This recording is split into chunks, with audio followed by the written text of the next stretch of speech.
Namaskar. Today, the day of the Hasta Nakshatram in the month of Chaitra is commemorated as the birth anniversary of Kidambi Achan, who was one of the prominent disciples of Swami Ramanuja. Let us offer our prayers to him. Ramanuja Padamboja Yugale Yasya Dhimatah Prapyam Cha Prapakam Vande Pranatartiharam Gurum. Kidambi Achan's actual name was Pranatartiharan, which is one of the names of Lord Varadaraja of Kanchi. Because he was from this place called Kidambi near Kanchipuram, later he was called as Kidambi Achan. Pranatarthiharan was related to Periya Tirumalai Nambi, who was the maternal uncle of Ramanuja. Nambi introduced Pranatarthiharan into the seva of Ramanuja at Srirangam, and he served his Acharya wholeheartedly. In Srirangam, Swami Ramanuja was in the process of reforming the temple practices. Some of the corrupt temple officials did not like this, and so they plotted to kill Ramanuja. Ramanujacharya, being a sannyasi, used to live only on the bhiksha that he got from grihasthas in Srirangam. One of these evil temple officials forced his wife to mix poison in the bhiksha and offer that to Ramanuja. The poor woman had no alternative, but she alerted Ramanuja by two things. First, she covered the bhiksha food with a leaf. Second, after serving the bhiksha, she fell at the feet of Ramanuja with tears in her eyes. Seeing this highly abnormal behavior, Ramanujacharya understood that the food was not fit to be eaten. So he threw it away into the Kaveri river and took a vow to fast.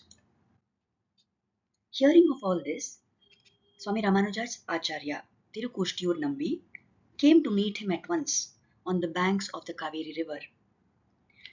Now, this was the afternoon time, but despite the hot afternoon sun, Ramanuja fell at the feet of his Acharya, performing a Sashtanga Pranama, and he remained lying on the ground, waiting for the Guru to tell him to get up.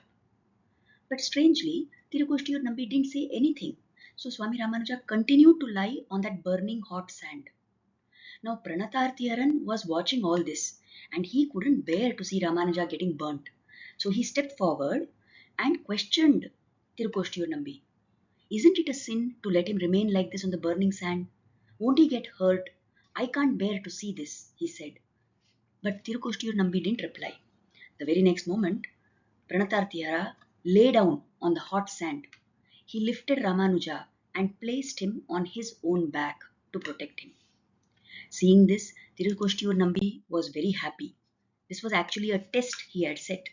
He was so happy to see the Guru Bhakti of Pranatarthihara, and he instructed that from today onwards, Ramanuja should not take bhiksha from anyone. Pranatarthihara should cook the food in the matham, and he should himself serve it to Ramanuja.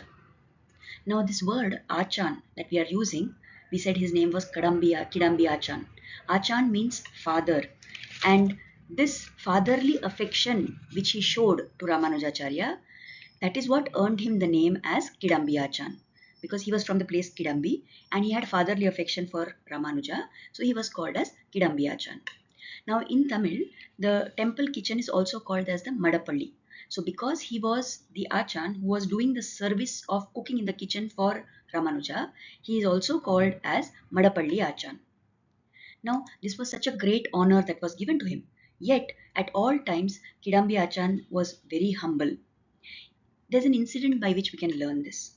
In those days, during the serving of food, which was called Tadyaradhanam, it was a practice that if somebody who was sitting and eating food wanted water, they were not given it in a cup or anything like that. Someone had to stand by their side and pour the water directly into their mouth.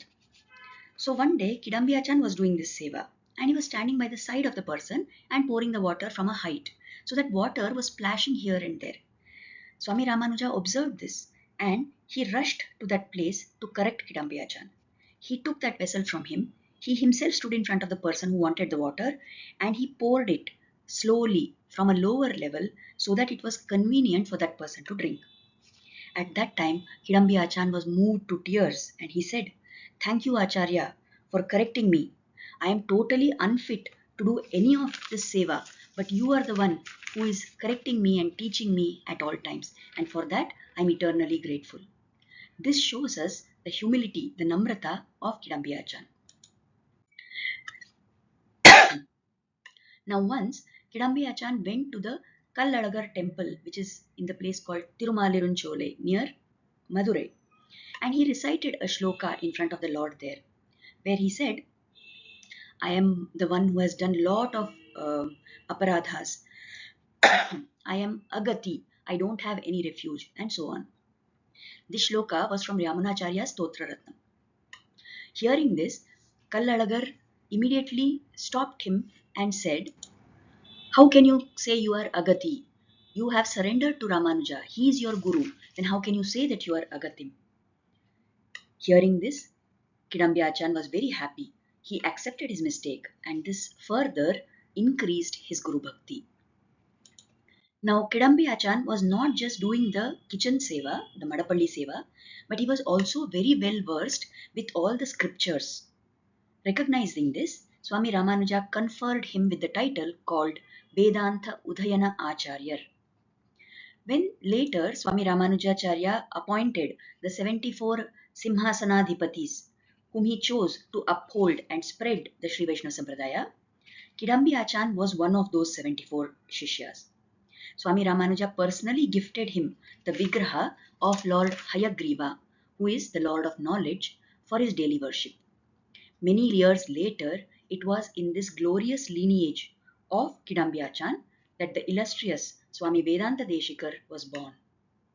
Thus, we can see how complete was the Guru Seva and Kainkarya Bhava of Kidambi Achan. He served by cooking the food for Ramanuja. He propagated the Sampradaya in keeping with the instructions of his Guru. And yet, he always remained humble and completely surrendered to his Acharyan. After Swami Ramanuja left this mortal world in 1137, Kidambi Achan returned to Kanchipuram, and 20 years later, in 1157, he attained the lotus feet of his Acharya. Today, on the auspicious occasion of the Thirunakshatram of Kidambi Achan, let us pray that we are blessed to develop the same humility, seva bhava, and Acharya nishtha that he had. Namaskar.